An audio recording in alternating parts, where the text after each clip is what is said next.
मेरे प्यारे दोस्तों, स्वागत है आप सभी का आपके गुरुजी चैनल एसपीजा चैनल पे। आशा करता हूँ आप सभी स्वस्थ होंगे और अपने पढ़ाई को जबरदस्त तरीके से कर रहे होंगे।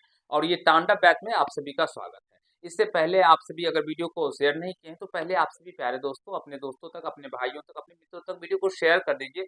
जिसमें हम तांडव बैच के अंदर जो आप सभी जानते हैं, जो हम लोग चैप्टर एक के क्वेश्चन नंबर 1 से आज सॉल्व करेंगे और हम आपको बहुत ही अच्छे से समझाने सिखाने का प्रयास करेंगे। ये एक्सरसाइज 1.1 है चैप्टर 1 का प्यारे दोस्तों, वास्तविक संख्या का। अगर हम बात करें जो इससे पहले के बारे में थोड़ा सा, तो इससे पहले हमने आप लोगों को बहुत ही शानदार तरीके से चैप्टर 1.1 यानी कि चैप्टर 1 जो है आप लोगों के, जिसमें वास्तविक संख्या है, वास्तविक संख्या को बहुत ही डिटेल में मैंने आप सभी को बताया था। जिसमें हम देख सकते हैं यहाँ पे सारे कॉन्सेप्ट को, यूक्लिड विभाजन प्रमेय के बारे में भी आपको समझाए थे। यूक्लिड विभाजन एल्गोरिथम क्या है उसके बारे में भी हमने आपको बताया था। उसके बाद ये भाज्य संख्या, सहभाज्य संख्या, देख सकते हैं सारे बातों को बहुत ही बारीकी से हमने आपको समझाया था। यहाँ से देखिए स्टार्ट था चैप्टर वास्तविक संख्या, संख्या के बारे में, फिर वास्तविक संख्या के काल्पनिक संख्या, परिमेय संख्या, अपरिमेय संख्या, सारे को डिटेल में फिर बताया था, एक्सप्लेन किया था, सारे का एग्जाम्पल के साथ, डिफिनेशन के साथ बताया था आप लोगों को। ये परिमेय संख्या का, फिर परिमेय संख्या को कितने भाग में बांटा गया, पूर्णांक को कितने भागों में। यानी कहने का तात्पर्य है जो जितने प्रकार के कंसेप्ट आपके एग्जाम में पूछे जाते हैं, तो वो सारे कंसेप्टों को हमने पीछे के पार्ट्स में जिक्र किया था और आपको अच्छे से समझाया था। आशा करते हैं जो आप सभी वो पीछे के पार्ट्स को अच्छे तरीके से देख लिए होंगे, कहीं से कोई दिक्कत समस्या प्यारे भाई किसी को भी नहीं हुआ होगा। तो प्यारे दोस्तों, अगर आप सभी क्लास 10th में, अगर 2027 में आप सभी एग्जाम देने वाले हैं और आप चाहते हैं मैथ की तैयारी को बहुत ही अच्छे तरीके से करना, बहुत ही बेस्ट लेवल तक, जो हमें ऐसा मैथ बता दे कोई जो एक भी नंबर आपके एग्जाम में कट ना हो और सारे के सारे नंबर आपके थ्योरी से ही आए, तो प्यारे दोस्तों ये जो तांडव बैच आप लोगों के लिए है, ये तांडव बैच आप लोगों को इतना कह सकते हैं बहुत ही, मेरे प्यारे दोस्तों अगर हम बात करें ना इस तांडव बैच के बारे में, जिसमें आपको ऐसे-ऐसे कांसेप्ट देखने को मिलेंगे जो आपको कभी नहीं कोई सिखाया होगा। यानी एक भी क्वेश्चन इस तांडव बैच से बाहर नहीं जाने वाला है। हमने सिलेबस के बारे में भी पहले ज़िक्र कर दिया है, जो कौन-कौन से चैप्टर किस क्रम में वध आएँगे और सारे कांसेप्टों को बताया जाएगा। प्यारे दोस्तों, ये सुबह के 8 बजे अपलोड होते हैं रेगुलर बेसिस पे एसपीजा चैनल पे, और शाम के 7 बजे में अभी आप लोग जो 2026 में एग्जाम देने वाले हैं, उन बच्चों के लिए वीबीआई सब्जेक्टिव क्वेश्चन लेके आते हैं, जिसमें हम त्रिकोणमिति को अब लेके आने वाले हैं। त्रिकोणमिति को बहुत ही शानदार तरीके से प्यारे दोस्तों उखाड़ कर फेंकने वाले हैं। तो जो भी प्यारे भाई वो वीडियो को देखेंगे, त्रिकोणमिति की एक भी प्रश्न नहीं छूटेंगे। एक त्रिकोणमिति ही एक ऐसा चैप्टर है जिससे 25 से 30 मार्क का क्वेश्चन आपके एग्जाम में पूछा जाता है। आप सभी जब प्रीवियस ईयर देखेंगे तब पता चलेगा। और जो भी प्यारे भाई इस लास्ट समय में अपने गुरुजी का वीडियो देख कर जाएंगे, मुझे नहीं लगता है जो किसी भी भाई को त्रिकोणमिति के एक भी प्रश्नों में दिक्कत होगा। और जो भी चैप्टर हमने बताया है, जो भी बच्चे वो सारे देख के जाएंगे ना, कोई भी चैप्टर अगर देख के चले गए ना, एक भी प्रॉब्लम नहीं होगा उस चैप्टर के अंदर। ये मेरा विश्वास है और इस तरह से मैं बताता हूँ।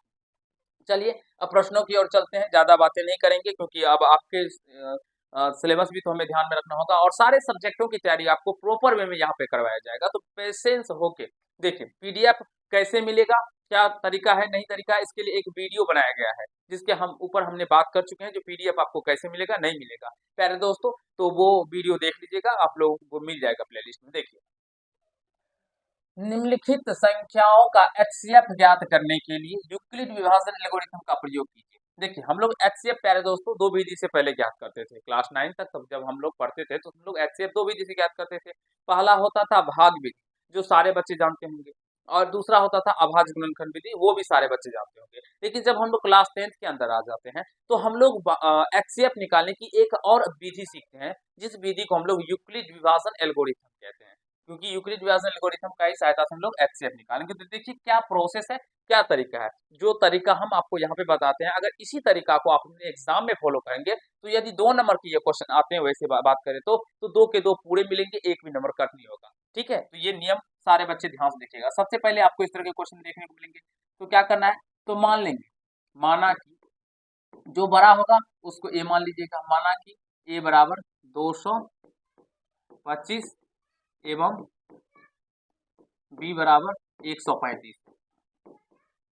इसे भाज्य भाजक भी बहुत सारे मानते हैं, लेकिन भाज्य भाजक मानना एक सफिशिएंट नहीं होगा। मान भी सकते हैं, कोई दिक्कत नहीं है, क्योंकि यूक्लिड विभाजन एल्गोरिथम का हम बात करेंगे ना, तो पहले देखिए यहाँ पे पीछे में हमने बताया है जो इसका जो ये होता है, ये यूक्लिड विभाजन प्रमेय, यूक्लिड विभाजन एल्गोरिथम जो है प्यारे दोस्तों, ये देखिए लिखा है, यह पूर्ण यूक्लिड विभाजन प्रमेय का पर आधारित है। तो यूक्लिड विभाजन प्रमेय का आप बता दीजिए, यानी कि यूक्लिड विभाजन प्रमेय का क्या यहाँ पे देख सकते हैं आप लोग, ए बराबर बी क्यू प्लस आर होता है। तो इसलिए हम लोग ए माने और बी माने, जिसमें ए क्या होता है हम लोगों का, तो भाज्य होता है, और बी क्या होता है, भाजक होता है। तो ये इतना मान लीजिए, कहीं से कोई दिक्कत नहीं किसी भी भाई को। उसके बाद क्या करना है प्यारे दोस्तों, लिखेंगे यूक्लिड यूक्लिड विभाजन विभाजन एल्गोरिथम से,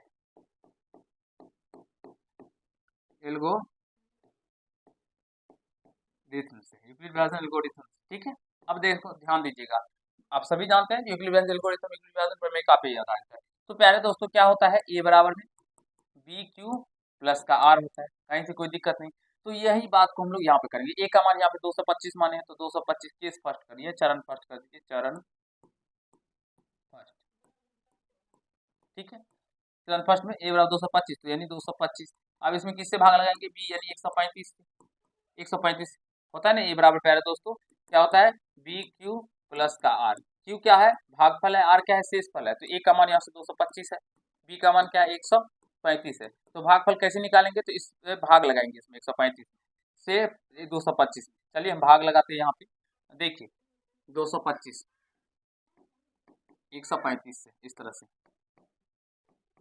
दो मर्त में नहीं जाएगा, एक मर्त में लगाएंगे 135, 5 में से 5 गया 0, और घट के कितना बच गया प्यारे दोस्तों, 2 ही है, पैसा लेंगे 12, 12 में से 9 गया, 3 गया तो 9 हो जाएगा, ये कट जाएगा, 90 आ गया। तो यानी कि भागफल क्या निकल के आया, 1। तो यहाँ पे गुना करके 1 लीजिएगा, और प्लस का कितना आया है शेष, तो 90, तो 90 दे दीजिएगा। यहाँ तक किसी भी भाई को मुझे नहीं लगता है समझ में आ रहा है। ये वही कंसेप्ट है जो क्लास 6 में सीखे हैं बारे, भाज बराबर भाजक गुना भागफल जोड़ शेष। भाज्य बराबर भाजक ये रहा आप लोगों का, भागफल ये रहा, और शेष ये रहा। तो भाज्य बराबर क्या होता है, ये हो गया भाज्य आप लोगों का। तो भाज्य बराबर भाजक गुना भागफल, देखिए भाजक गुना भागफल जोड़ शेष वही है। ए बराबर बी क्यू, ये इसे हम लोग ए कहेंगे, ए ये हो जाएगा बी, ये हो जाता है क्यू, और ये हो जाता है प्यारे दोस्तों आर हो जाता है। तो ए बराबर बी क्यू प्लस का आर, वही कंसेप्ट पे इसे हमने तोड़ा है, ठीक है। अब चरण 2 फिर से करेंगे, चरण 2 बहुत ही लाजवाब लाजवाब क्वेश्चन है, समझने और सीखने का प्रयास कीजिए। अब जो आता है देखिए, हम लोग जो एचसीएफ बनाते हैं प्यारे दोस्तों, वो ध्यान दीजिए थोड़ा सा, इधर इस 90 रहता है। अब इस 135 को हम लोग इधर करेंगे, तो 135 को इधर करेंगे, तो प्यारे दोस्तों 2 मर्त में लगेगा नहीं, तो 1 मर्त में लगा, क्योंकि एचसीएफ तो निकालते थे वही करते थे, जो शेष होता था उसके बाद जो उससे भाग लगाते थे उसको हम इस साइड लिखते थे, बस सिंपल। तो 5 में से 0 गया तो 5, और 9 4 13 यानी 45 आ जाएगा। तो प्यारे दोस्तों एक बार देख लीजिए और समझने का प्रयास कीजिए। एक सेकेंड आपसे थोड़ा सा वेट कर लीजिए, हम देख लेते हैं, एक बार फोन आ रहा है, मिश्रा का फोन आ रहा है, एक बार देख लीजिए लगा के, मिश्रा का। देखिए तो यहाँ से 90 एक मत में लगा था, 45 शेष आया। तो यहाँ पे समझने का प्रयास कीजिएगा, ये जो 135 आता है उसको हम इधर लिखेंगे, और फिर किससे भाग लगाए थे, 90 से ना, तो इधर 90 देना है, 90 देना है।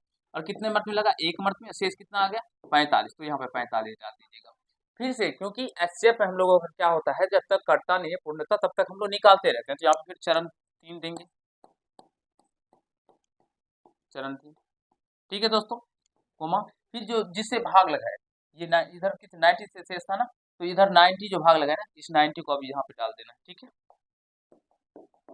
इस 90 को इधर लीजिए, और किससे भाग लगाएंगे 45 यानी 45 से, कितने मत में जाएगा, 2 मत में कट जाएगा ना पूरा, शेष निकल के आ जाएगा 0। समझने का प्रयास कीजिएगा। अब 45 से क्या करेंगे ना, इसमें 90 में भाग लगाते, ये 90 इधर आता तो 90, और फिर 2 मत में ये 90 कट जाता प्यारे दोस्तों, से 0 निकल के आ जाता, तो यहाँ से हम लोग ऐसे 45 हो जाता है।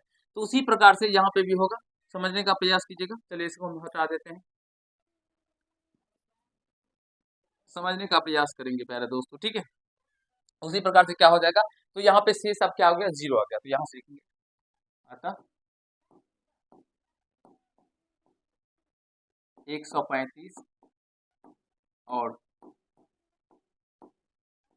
225 का एचसीएफ क्या निकल के आ जाएगा दोस्तों, 45। आशा करता हूं प्यारे मित्र हमारे, आप सभी बहुत ही शानदार तरीके से प्रश्नों को समझने सीख गए होंगे करने के बारे में। और ये मेथड आप सभी का एक्चुअल राइट मेथड है। अगर इस मेथड के थ्रू आप लोग अपने एग्जाम में बनाएंगे तो एक भी नंबर कट नहीं होगा, आपके पूरे के पूरे नंबर मिलेंगे, क्योंकि इससे बेस्ट मेथड आपको कहीं से कोई नहीं बताएगा। हम भी चाहते तो डायरेक्टली कर सकते थे, लेकिन प्यारे दोस्तों डायरेक्टली करने से क्या होता है, तो आप लोगों का जो नंबर होता है वो कट हो जाता है। आप भले ही सीख जाते हैं प्रश्नों को करने के बारे में, लेकिन जो आपको एक्चुअल में नंबर मिलता है ना, आपके बिहार बोर्ड के द्वारा दिए जाते हैं प्रश्नों के ऊपर, वो नंबर आपको नहीं मिल पाते हैं।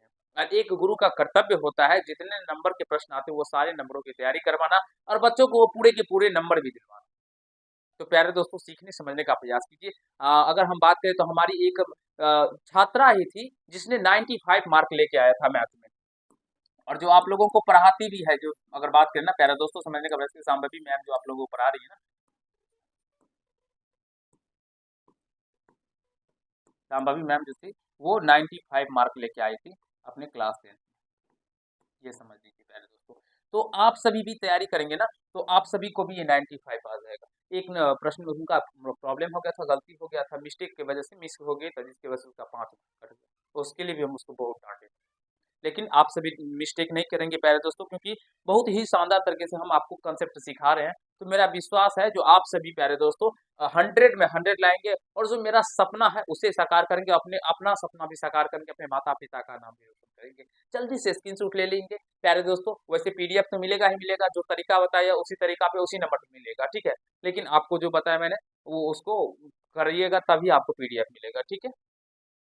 चलिए नेक्स्ट क्वेश्चन की ओर। ये देखिए, ये रहा। इसको भी बनाने का तरीका वही है प्यारे दोस्तों। सबसे पहले युग्म विभाजन के प्रमेय का सहायता से क्या कहा गया है।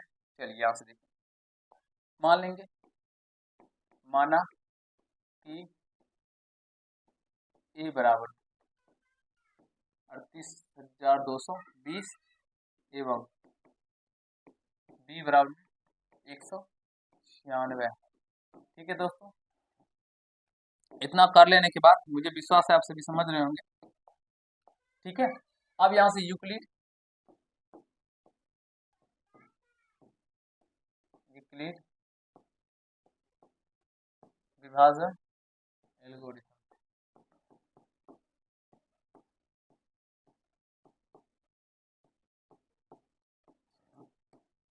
यूक्लिड विभाजन एल्गोरिथम से पहले दोस्तों समझने का प्रयास कीजिए। यूक्लिड विभाजन एल्गोरिथम क्या हो जाएगा, फिर चरण फर्स्ट। आप सभी अगर केसी सिन्हा की तैयारी करना चाहते हैं, क्लास 10 मैथ केसी सिन्हा की तैयारी करना चाहते हैं, तो कमेंट बॉक्स में कमेंट कीजिएगा। उनके लिए भी एक बैच हम लॉन्च करने वाले हैं, बहुत ही जल्द करेंगे प्यारे दोस्तों, जिसमें हम लोग डॉक्टर केसी सिन्हा का तैयारी करवाएंगे आपको बहुत ही शानदार तरीके से, ठीक है। चरण फर्स्ट, चरण फर्स्ट में क्या हो जाएगा प्यारे दोस्तों, जो भी है ए बराबर 3,3,8,2,2,0 किससे भाग लगाएंगे, 196 से। तो प्यारे दोस्तों इसको आप भाग लगाइएगा ना, देखिए यहाँ पे हम लगा के देखते हैं, 38,220 है, इसमें किससे लगाएंगे, 196 से। तो एक मिनट में लग जाएगा 196, 2 मिनट से ज्यादा हो जाएगा, हाँ ज्यादा हो जाता है। 12 में से 6 गया तो 6 हो गया। उसके बाद पैसा लेंगे, 18 में से 9 गया तो 9 हो जाएगा, 2 में से 1 गया 196, फिर ये 2 निकल के आ जाता है, तो 19 9 71 80, 9 मिनट में लग जाएगा। नछा का 54 का 4 हासिल 5, नछा का 54 का 4 हासिल 5, और 19 में 71 और 5 कितना होता है, 76। तो 12 में से 4 गया तो 8 हो जाएगा, फिर यहाँ पे 5 15 में से 6 गया तो 9 हो जाएगा, और यहाँ से कितना हो जाएगा, 8 में से 7 गया 1 कट जाएगा, ये 0 हो जाएगा। फिर देखिए हाँ 5 में से कट है, 5 से 56 33 का 0 हासिल 3, 19 55 95 3 98। समझने का प्रयास करेंगे प्यारे दोस्तों, मिस्टेक हो गया क्या, 9 9 18, अच्छा अच्छा अच्छा, यहाँ पे 17 तो 9 8 17, इधर 8 ही होगा, 8 होगा, तो ये घट के एक ही हो जाएगा, 19, सॉरी यहाँ भी कट जाएगा, 980 होगा, तो 980 कट जाएगा प्यारे दोस्तों। ये कितने मतलब 195 मतलब पूरे पूरे कट रहा है, ठीक है। ये देखे आप लोग देख लिए ना, आशा करते हैं समझ गए। तो यहाँ से देखिए चरण 2 में देख लीजिए, एक सौ सॉरी यार, चरण 2 में नहीं होगा, यहाँ पे कट गया ना, कलर चेंज कर, देखिए 195 और शेष कितना आ गया, 0 आ गया पहले दोस्तों, तो डायरेक्टली लिख देंगे, अतः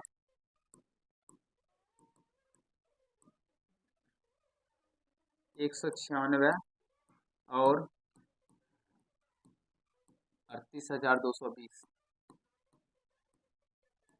का HCF का HCF क्या निकल के आ गया प्यारे दोस्तों, जिससे कटा है 196, तो 196 हो जाएगा। आशा करता हूँ आप सभी प्यारे भाई बहुत ही अच्छे तरीके से समझ रहे होंगे ऐसे प्रश्नों को करने के बारे में। कहीं से कोई दिक्कत किसी भी भाई को नहीं हो रहा होगा। फटाफट फटाफट प्यारे दोस्तों एक बार वीडियो को शेयर कर दीजिए अपने प्यारे भाइयों तक भी, क्योंकि ये वीडियो आप लोगों के लिए बहुत ही इंपॉर्टेंट होने वाला है। ये बैच जो हमने आप लोगों के लिए स्टार्ट किया ना प्यारे दोस्तों, बहुत ही लाजवाब बैच है। और इस बैच के बारे में पहले ही बता दिया गया है, जो कब खत्म होगा कैसे कैसे चलेगा, तो पहले देख लीजिएगा, ठीक है। और पीडीएफ कैसे मिलेगा इस पे भी एक वीडियो बनाया गया है, उसे भी देख लीजिएगा, ठीक है। जल्दी से नोट कर लें, अगले क्वेश्चन की ओर चलेंगे और बहुत ही शानदार तरीके से सारे क्वेश्चनों को हम आपको करवाएंगे दोस्तों, ठीक है। समझ रहे होंगे आशा करते हैं। और यहाँ से ये है 867 और 225। तो प्यारे दोस्तों मुझे विश्वास है जो आप सभी प्रश्नों को करने के बारे में सीख रहे होंगे, समझ गए होंगे। तो जो मैंने अभी दो क्वेश्चन आपको करवाए, क्वेश्चन नंबर 2 और क्वेश्चन नंबर 1, ये आप सभी बहुत ही शानदार तरीके से समझ गए होंगे। तो ये क्वेश्चन आप लोगों के लिए मैं छोड़ता हूँ, क्योंकि प्यारे दोस्तों अगर हम सारे क्वेश्चनों को बना दें तो फिर आप नहीं सीख पाएंगे, फिर आपको 100 मार्क भी नहीं मिल पाएगा। क्योंकि जब तक खुद से नहीं कीजिएगा, खुद से प्रैक्टिस नहीं कीजिएगा, तब तक आप सभी प्रश्नों को सीख नहीं पाएंगे। तो इसीलिए प्यारे दोस्तों ये प्रश्न आप सभी खुद से बनाएंगे, ये हम होमवर्क के रूप में आप लोगों को एचडब्ल्यू के रूप में देते हैं। और मुझे विश्वास है हमारे जितने भी प्यारे भाई इस वीडियो को देख रहे होंगे और हमसे रेगुलर बेसिस पे पढ़ रहे होंगे, ये प्रश्नों को सॉल्व करेंगे और अच्छे से समझने का प्रयास करेंगे, ठीक है दोस्तों। तो ये दोस्त आप लोगों के लिए एचडब्ल्यू, अभी मैं और प्रश्न बताने जा रहा हूँ, ठीक है ना, लेकिन आप सभी इसे खुद से करेंगे, ठीक है। तो ठीक है चलते हैं। अब देखिए क्वेश्चन नंबर 2 बहुत ही लाजवाब क्वेश्चन है, ये भी यूक्लिड विभाजन प्रमेय के ऊपर है। कहा गया दर्शाइए कि कोई भी धनात्मक विषम पूर्णांक 6q+1 या 6q+3 या 6q5 के रूप का होता है, जहाँ q कोई पूर्णांक है, ठीक है प्यारे दोस्तों। ये ऑब्जेक्टिव में भी पूछे जाते हैं, तो ऑब्जेक्टिव में किस तरह के क्वेश्चन पूछे जाते हैं तो जब हम आपको करवाएंगे वहां पे फिर समझाएंगे, ठीक है। पहले समझिए यहाँ पे देखिए, इस तरह का जब कभी भी प्रश्न आए तो सिंपल सा क्या करना है, देखिए इसका तरीका बताते हैं। मान लेना है, माना कि ए कोई धनात्मक, ये क्या है प्यारे दोस्तों, कोई धनात्मक विषम पूर्णांक संख्या है। मान ली प्यारे दोस्तों ये माना कि ये कोई क्या है, कोई धनात्मक विषम पूर्णांक संख्या है, तथा तथा b बराबर 6 है। अब बोले सर 6 कैसे मान लीजिए, तो प्यारे दोस्तों यहाँ पे जो रहे ना 4 है तो 4 मान लीजिएगा, 6 रहेगा तो 6 मान लीजिएगा। इससे आपको प्रश्न को, क्योंकि ए और बी तो समझ होना चाहिए ना, क्योंकि ए बराबर बी के ऊपर से आर होता है, तो इसमें ए बी तो होना चाहिए, तभी बना पाएंगे ऐसे प्रश्नों को, ठीक है। तो माना कि ये कोई धनात्मक विषम पूर्णांक संख्या तथा बी बराबर 6। जहाँ तक किसी भी भाई को मुझे नहीं लगता है जो आप सभी को दिक्कत हुआ होगा, ठीक है। अब देखिए यूक्लिड, कलर चेंज कर लेते हैं, ठीक है।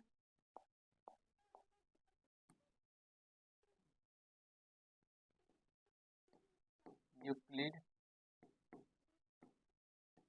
विभाजन प्रमेय का, प्यारे दोस्तों ये क्वेश्चन बहुत सारे बच्चे को डिफिकल्ट लगते हैं, ठीक है। लेकिन अगर मैं आपको आज समझा दूंगा ना, आज के बाद आप सभी ऐसे प्रश्नों को देख के हंसने लगेंगे, क्योंकि बोलेंगे ये तो बच्चों वाला प्रश्न है, मैं तो तुरंत ही बना लूंगा। तो ये कंसेप्ट आप सभी पहले ध्यान से सीखिए, अच्छे से समझ में आ जाएंगे। इतना करने के बाद यूक्लिड विभाजन प्रमेयिका से, यूक्लिड विभाजन प्रमेयिका क्या होता है प्यारे दोस्तों, ए बराबर बी क्यू प्लस का आर होता है। सारे प्यारे दोस्त हमारे जानते होंगे ए बराबर, ठीक है, यहाँ से समझिए। तो यहाँ से ए का मान, ए तो है, ए बराबर बी का मान हमने 6 माना, तो 6q प्लस का क्या हो जाएगा, आर हो जाएगा। जहां यहाँ जहां q कोई धनात्मक धनात्मक पूर्णांक संख्या हो, तथा प्यारे दोस्तों जहाँ q कोई कौन सा संख्या होना चाहिए, धनात्मक पूर्णांक संख्या होना चाहिए, तथा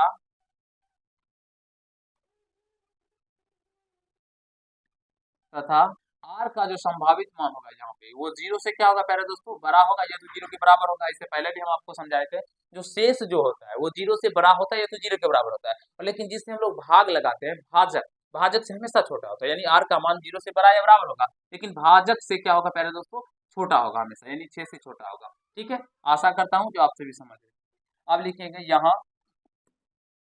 यहाँ आर का संभावित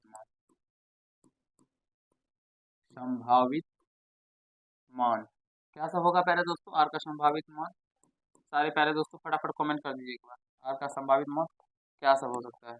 ठीक है, तो देखिए यहाँ पे देखिए, जीरो के बराबर है या जीरो से बड़ा और लेकिन 6 से छोटा, तो यानी जीरो भी हो सकता है, एक भी हो सकता है, दो भी हो सकता है, तीन भी हो सकता है, चार भी हो सकता है, एवं प्यारे दोस्तों 5 हो सकता है। 6 नहीं होगा क्योंकि 6 से एस का मान छोटा है। ठीक है, अब केस फर्स्ट जब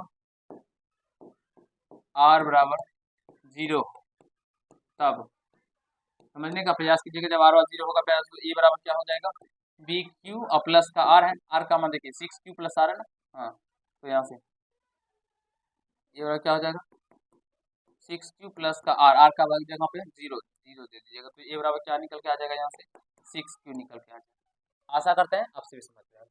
अभी बहुत ही अच्छे अच्छे कंसेप्ट है, प्यारे दोस्तों इसे समझने और सीखने का प्रयास कीजिए। मैं बहुत ही अच्छे से आपको समझाने का प्रयास करूंगा, जिससे आपके हर एक कंसेप्ट आपको समझ में आए। केस सेकेंड, ठीक है, जब आर बराबर 1 हो तब क्या हो जाएगा प्यारे दोस्तों, ए बराबर में 6 क्यू प्लस आर, तो 1 हो जाएगा। समझने का प्रयास कीजिए, ए का मान याद रखिए 6 क्यू प्लस आर है ना, तो 6 क्यू प्लस आर का मान 1 लेंगे तो 1 हो जाएगा। सेम कंडीशन करते चलेंगे अभी। केस थर्ड जब आर बराबर 2 हो तब क्या हो जाएगा मित्र, ए बराबर में 6 क्यू और आर का मान 2 रख दीजिए, तो 6 क्यू प्लस 2 हो जाएगा। केस 4 जब आर बराबर 3 हो तब क्या हो जाएगा पहले दोस्तों, ए बराबर में 6 क्यू और प्लस का 3 हो जाएगा। उसी प्रकार केस 5 कीजिएगा, 2 3 4 5 5 जब आर बराबर 4 हो तब क्या होगा प्यारे दोस्तों, ए बराबर में क्या हो जाएगा, अभी समझने का प्रयास करेंगे। 6 क्यू प्लस का 4, क्योंकि आर का मान केवल रखते जा रहे हैं। ठीक है, 6 क्यू तो वैसे चलता चला जा रहा है, लेकिन आर का मान हम लोग 4 रखते जा रहे हैं। आर का मान यहाँ पे देखें, संभावित आर का मान 6 से छोटा है ना, तो 0 1 2 3 4 5 तक रखेंगे। अब केस केस केस 6 जब आर बराबर प्यारे दोस्तों 5 हो तब क्या हो जाएगा, ए बराबर में मेरे प्यारे दोस्तों 6 क्यू प्लस का 5।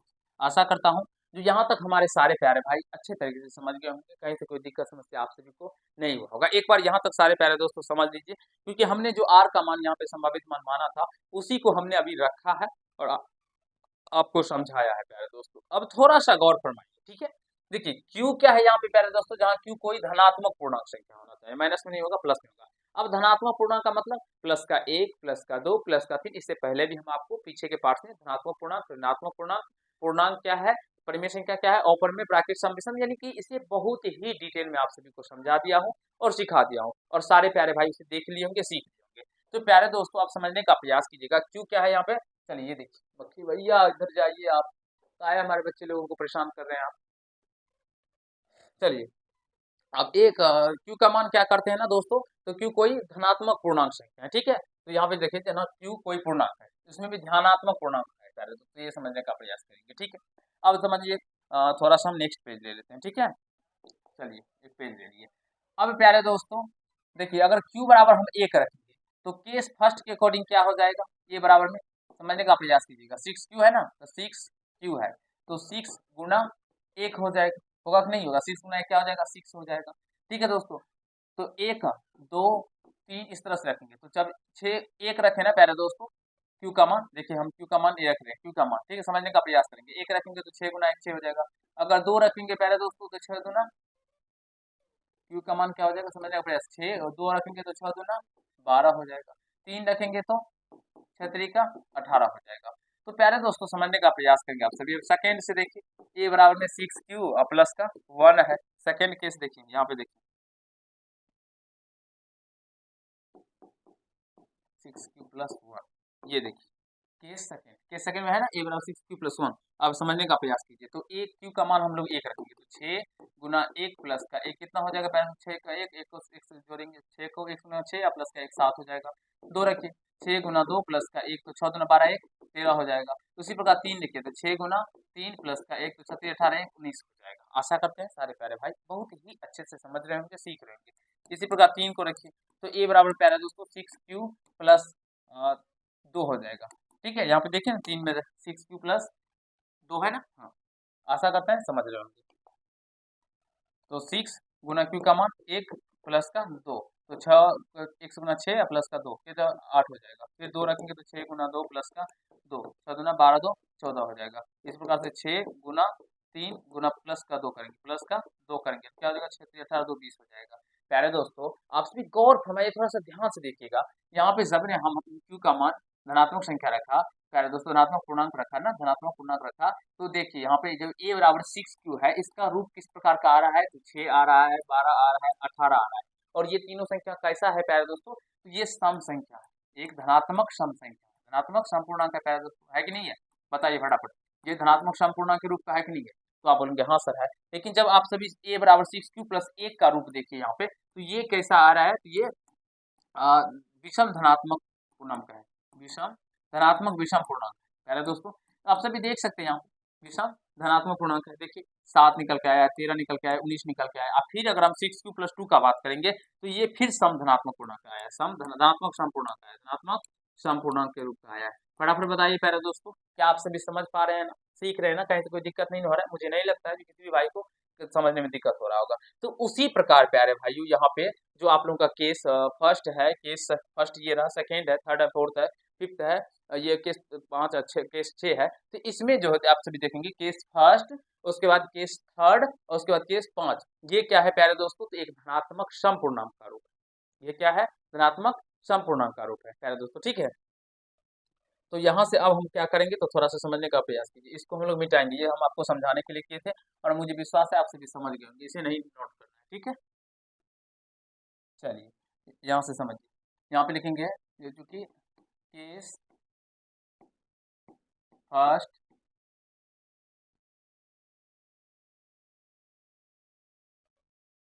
केस कौन कौन सा है, फर्स्ट, उसके बाद सेकेंड नहीं, केस फर्स्ट, थर्ड और fifth, third fifth, case first, third एवं 5 एक धनात्मक धनात्मक सम पूर्णांक के रूप का है, रूप का है। यहाँ case first, second, case first, third एवं फिफ्थ क्या है, एक धनात्मक पूर्णांक सम पूर्णांक के रूप का है। अतः ए का मान 6q+1 या 6q+3 या 6q+5 के रूप का होगा, रूप का होगा। आशा करता हूँ आप सभी बहुत ही अच्छे तरीके से समझ गए होंगे और यही हमें प्रूव भी करना था। जो बताइए, जो कोई भी धनात्मक विषम पूर्णांक का रूप जो होता है, ए को पहले प्यारे दोस्तों देखेंगे ना, तो हमने यहाँ पे पहले ही माना कि ए कोई धनात्मक विषम पूर्णांक है, ए कोई धनात्मक विषम पूर्णांक है, और यहाँ पे विषम पूर्णांक का रूप कैसा आ गया, एक धनात्मक विषम पूर्णांक है, तो देखिए 6q+1 6q+3 6q+5 के रूप का आ गया ना। और यहाँ पे प्रूव भी करना था, जो धनात्मक विषम पूर्णांक 6q+1 6q+3 या 6q+5 का रूप का होता है, ठीक है। तो प्यारे दोस्तों समझ गए होंगे, जो ए का मान 6q+1 या 6q+3 या 6q+5 के रूप का होगा, तो ये हमें प्रूव हो गया।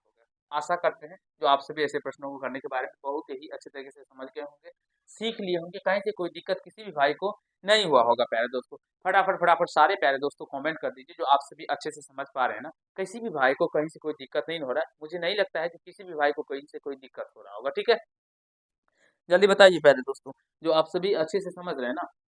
तो फिर हम लोग अगले कंसेप्ट की ओर चलेंगे। नोट करना चाहते हैं तो नोट भी कर लीजिए प्यारे दोस्तों। वैसे पीडीएफ आप लोग अगर जो मैंने आपको बताया उसे अकॉर्डिंग काम कीजिएगा तो पीडीएफ भी मिल जाएगा आप लोगों को, ठीक है। और ये चैप्टर चैप्टर जैसे ही 1 मिनट खत्म हो जाएगा आप लोगों को, आपको पीडीएफ दे दिया जाएगा, ठीक है। सारे का जो भी आपको हम बताएंगे वो सारे का पीडीएफ आप सभी को मिल जाएगा अच्छे से, ठीक है दोस्तों। समझ गए ना। ये लेके इसे भी नोट कर लीजिएगा। चलिए अभी देखिए क्वेश्चन नंबर 3 है, जो किसी पैरेड में 616 सदस्यों वाली एक सेना आर्मी की टुकड़ी को 32 सदस्यों वाली एक आर्मी बैंड के पीछे मार्च करना है। दोनों समूह को समान संख्या वाले स्तंभों में मार्च करना है, ठीक है। उन स्तंभों की अधिकतम संख्या क्या है जिसमें वे मार्च कर सकते हैं। इसमें अधिकतम संख्या पूछा है ना, सिंपल सा है प्यारे दोस्तों। ऐसे क्वेश्चनों में सीधा एचसीएफ निकालना होता है। तो अभी हम यूक्लिड विभाजन प्रमेय को पढ़ रहे हैं तो उसी के अकॉर्डिंग निकाल देते हैं, ठीक है। माना कि ए बराबर 616 एवं बी बराबर 32 है, ठीक है दोस्तों। ये मान लेंगे, ठीक है। फिर यूक्लिड विभाजन विभाजन एल्गोरिथम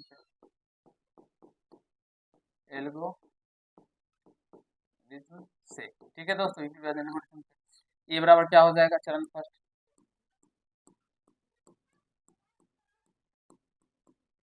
ए बराबर 616 बराबर बी, तो इससे भाग लगाएंगे 6 से 16 में, देखिए 32, 2 मरते हैं या 1 मरते हैं 32। फिर 11 में से 2 गया तो 9, और या 5 में से 3 गया तो 2, फिर 6 उतारेंगे तो प्यारे दोस्तों 7 या 21, 8 या 24, 9 या 27, 9 मरने लग जाएगा तो 9 दूना 18 और 9 या 27 एक 28। तो 6 में से 8 में 16 में से 8 जाएगा तो 8 हो जाएगा, फिर ये कट जाएगा 8 होगा, फिर 32 ऐसे, हाँ 8 हो जाएगा प्यारे दोस्तों। यानी कि 32 से लगाएंगे तो 19 मरते लगेगा, शेष 8 बचेगा, ठीक है। फिर इस 32 को चरण 2 करके ऐसे चरण 2 करेंगे ऐसे। ये भी इसी तरह का क्वेश्चन है प्यारे दोस्तों, और किसी भाई को कहीं से कोई दिक्कत नहीं होना चाहिए। 8 से 8 लगा ऐसे लगाएंगे, 8 चौका 32, शेष 0 निकल के आएगा। अब शेष 0 निकल के आएगा तो यहाँ से लिखेंगे चूंकि 616 एवं 32 का एचसीएफ क्या निकल के आ गया, एचसीएफ क्या निकल के आ गया प्यारे मित्र हमारे, 8 से कटा ना तो 8 आ गया। आशा करता हूँ यहाँ तक सारे प्यारे भाई समझ लेंगे, ठीक है। अब इसको थोड़ा सा मिटाएंगे। इसमें मार्च उन स्तंभों की अधिकतम संख्या क्या होगा ना, अतः लिखेंगे अतः उन स्तंभों की अधिकतम संख्या